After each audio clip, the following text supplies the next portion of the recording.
аяулы да құрметті біздің ұстаз Жанар Мадумаровна.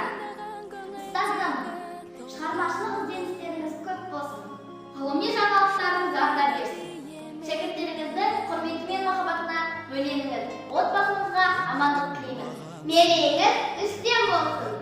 Жемісті де жемісті күндеріңіз көп болсын.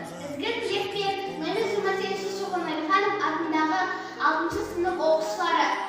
Мерейіңіз құтты болсын. Қырандай шетелдердің қиядағы Ұстазға деген ыстық сағынышым Біреуге қалай ғана сый алады Ұстазым